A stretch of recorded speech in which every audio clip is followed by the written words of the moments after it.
Bonjour Mireille. Bonjour Claude. Oh, bah qu'est-ce que t'as pas l'air d'être en forme. Non, pas très en forme, il y a une espèce de bronchite là qui me vient depuis quelques jours, ça tarde à passer. Ah, bah ça tombe bien que tu me parles de ta santé, parce que figure-toi que c'est le sujet dont je voulais te parler aujourd'hui. C'est ma bronchite? Mais non, pas ta santé à toi. Non, ce que je veux savoir, c'est qu'est-ce que propose Emmanuel Macron au sujet de la santé? Oui, tu as raison, un beau sujet, un grave sujet, mais un sujet un peu long, il faudra sans doute qu'on y revienne en plusieurs étapes. Bon, on commence par quoi? Eh bien, je te propose de commencer par le début, la prévention. Parce que tant qu'à faire, avant de réfléchir comment soigner, il vaut mieux réfléchir à comment ne pas être malade. Et c'est justement la réflexion première d'Emmanuel Macron sur son programme santé.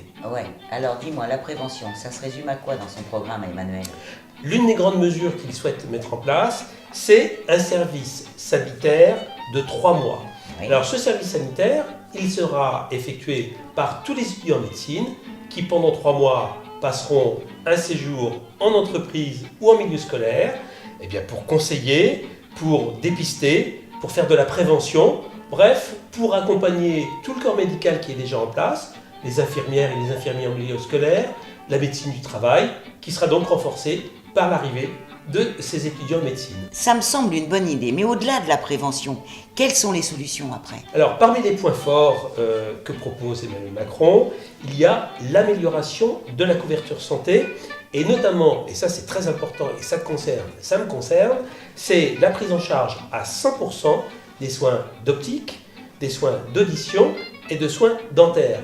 On sait qu'aujourd'hui, un grand nombre de Français négligent ces soins parce qu'ils sont chers et mal remboursés. Ah, c'est vrai que c'est terriblement cher. Par exemple, une paire de lunettes comme ça, 300 euros, je veux dire. Hein. Oui, alors, pour améliorer la couverture santé des Français, Emmanuel Macron propose que les régimes obligatoires et les régimes complémentaires de santé devront travailler ensemble à une meilleure régularisation des marchés. C'est dur à dire, c'est sans doute dur à faire aussi.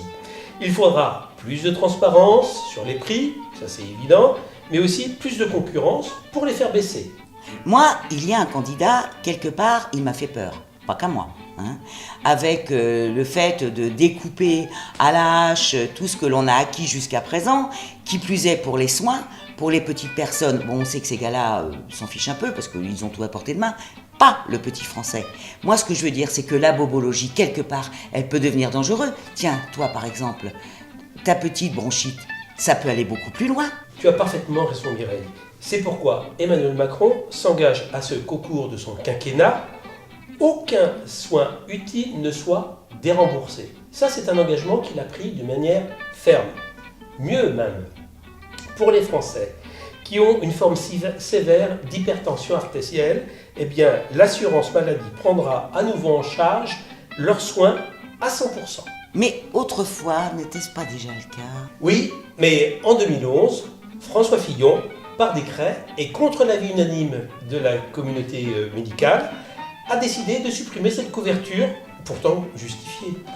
La question qui tue. Pour les étrangers.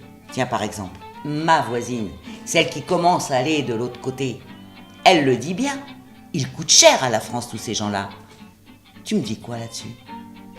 Eh bien, elle n'a pas la bonne analyse, ta voisine. Supprimer l'aide médicale d'État et faire payer les soins aux personnes étrangères qui arrivent sur notre territoire serait une grave erreur.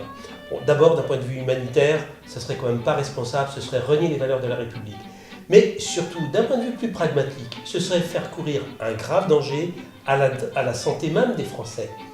Ces personnes qui arrivent de l'étranger avec des maladies que l'on croyait éradiquées sur notre territoire, ne pas les soigner, ça signifie quoi? Eh bien, c'est courir le risque que certaines épidémies prospèrent à nouveau sur notre territoire alors que l'on imaginait qu'elles étaient définitivement éradiquées. Oui, mais enfin, Claude, tu sais quand même bien que l'assurance maladie, elle est malade. Alors, faire des économies, tu as raison, c'est essentiel, Emmanuel Macron y réfléchit, ça doit se jouer avec les professionnels de la santé.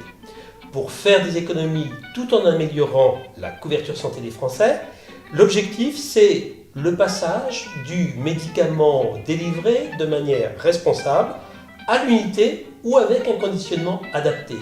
Ça nécessite pour les professionnels de l'industrie pharmaceutique, mais aussi pour les pharmaciens, un changement d'habitude mais c'est un enjeu qui est essentiel pour nous. Bon, bah écoute, je vais en parler à ma pharmacienne.